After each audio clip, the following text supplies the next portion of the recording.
Liberdade, democracia, paz, igualdade. Estas foram as promessas que definiram o 25 de Abril.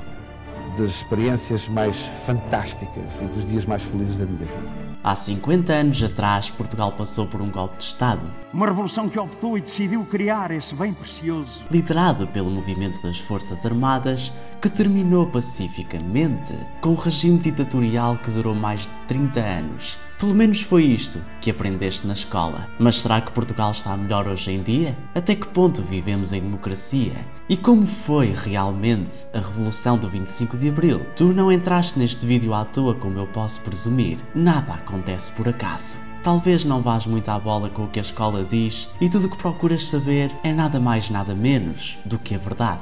Mas seja qual for o motivo de teres clicado neste vídeo, é ainda mais importante perguntares a ti próprio se Portugal é um país democrático porque deixou a sua soberania para a União Europeia. E se o Parlamento Europeu sabe o melhor que é para o nosso país, porque é que o povo não vota nas eleições europeias? Por anos eu acreditei que Portugal era um país livre e desenvolvido. O país de facto melhorou em alguns aspectos, mas hoje eu vou revelar um lado oculto sobre a fatídica Revolução dos Cravos. E também vou aproveitar para desmascarar certas falácias que o Estado gosta de enfiar na cabeça dos portugueses. Se vires este vídeo até ao fim, eu prometo que não vais apenas ouvir opiniões de um youtuber aleatório, mas vais ganhar uma nova ideia sobre o 25 de Abril e a suposta democracia que Portugal tem sido nos últimos 50 anos.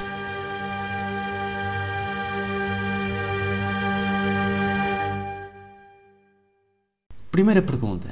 O que representa o 25 de Abril? Esse dia em Portugal é muitas vezes associado a um milagre que libertou o país de uma ditadura cruel, como se tivesse chegado o Messias à Terra. O povo português associou-se às suas forças armadas num grito espontâneo de alegria e alívio. As pessoas invadiram as ruas, deram as mãos, cantaram, choraram, distribuíram cravos. Portugal aceitou certas narrativas de que foi uma revolução pacífica, de modo que muitos aceitam como verdade absoluta, até não restarem questionadores nem julgamento próprio entre a população. Então, por enquanto, agarra-te a esta premissa: a história é sempre contada pelos vencedores. E porquê é que é importante entender isto? Porque ao compreender como os eventos históricos são contados pela visão daqueles que estão no poder, tu acabas por ser incentivado a questionar mais sobre a história. Mas até que ponto essa premissa pode ser aplicada nos dias atuais? Por exemplo, através de uma tática muito baixa e utilizada pelos maiores tiranos da história: doutrinação. Muitos manipulavam os factos para garantir o seu lugar no poder. O MFA, juntamente com o processo em curso, também conhecido como PREC, que foram responsáveis pela revolução que acabou com o Estado Novo. No entanto, como é que eles fizeram isso? A maior parte das pessoas acredita que foi algo lindo e mágico,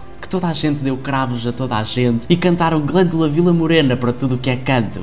Mas a verdade é um pouco mais complicada do que apenas beijinhos e abraços. Com o final da Revolução, o país passou os próximos 2 anos a ser gerido por governos provisórios. O presidente na altura, General António Spínola, estava descontente com o governo e não concordava com as reformas socialistas propostas pelo mesmo. Então, em 1975, Spínola abandona o cargo de Presidente da República e cria o MDLP, um movimento responsável por uma revolução que tinha o objetivo de derrubar o governo provisório. Mas o golpe não deu certo e Spínola foi expulso de Portugal e passou o resto da sua vida no exílio. No entanto, as coisas não acalmaram por aí. Nos próximos anos, a tensão do país continuaria a subir. Portugal encontrava-se dividido entre vários movimentos terroristas, principalmente de esquerda. Um dos cabecilhas por trás disso, Álvaro Cunhal, representante do PCP, estava a receber armas da União Soviética. Vamos olhar para o que se passava no país. Tínhamos de um lado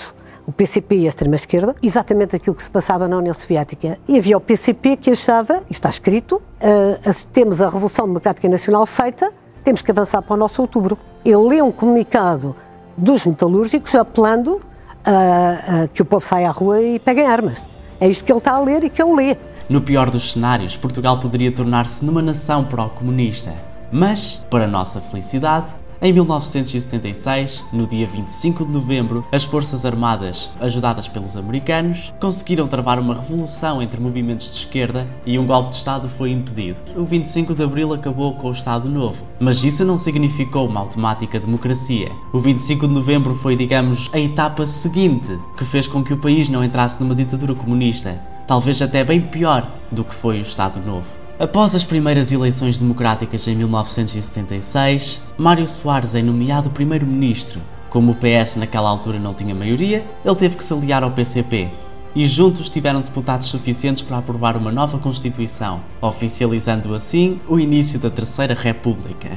E agora tu deves estar a perguntar, então Portugal é hoje uma ditadura ou democracia? Bom, a resposta é um pouco complicada, mas a melhor maneira de conseguires responder é apontares os pontos positivos e negativos. Portugal melhorou bastante desde então, pelo menos no início. O povo ganhou mais participação na política, a Assembleia deixou de ter um único partido, permitindo haver oposição, e Portugal é hoje classificado como o quarto país mais seguro no mundo.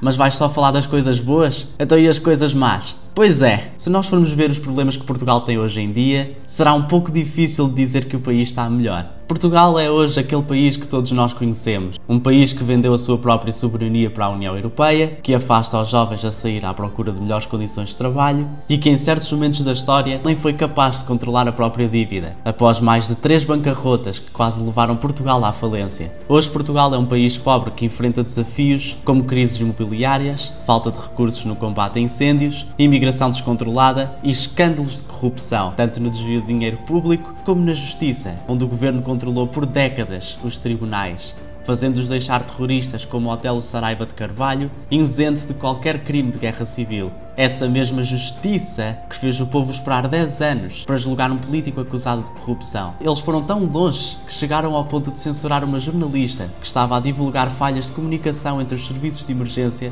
antes dos incêndios de 2017. Ao longo dos anos, vários países que faziam parte da União Soviética começaram a ultrapassar Portugal economicamente, o que transformou Portugal, outrora uma superpotência ultramarina, numa colónia da União Europeia, cada vez mais dependente. No entanto, nem tudo está perdido. Portugal ainda tem uma esperança. Nos últimos anos, várias pessoas no país começaram a acordar. A abstenção nas últimas eleições nunca foi tão baixa. Enquanto o mundo está a passar por guerras e conflitos de interesse, Portugal poderá aproveitar esse momento crítico e tornar-se grande novamente. É hora de içar as velas, enfrentar a tempestade pela busca incansável da mais pura verdade. E se a minha poesia não é suficiente para te convencer a entrar nesta demanda, eu vou terminar este vídeo com uma frase de um dos maiores navegadores de Portugal. A Igreja diz que a Terra é plana, mas eu sei que ela é redonda, pois vi a sombra da Lua e mais nela confio do que na Igreja. Esta frase resume aquilo que nós estamos a passar, de lutar contra as pessoas que querem controlar a verdade e de nos tornar cada vez mais ignorantes. Espero que tenham gostado e até à próxima.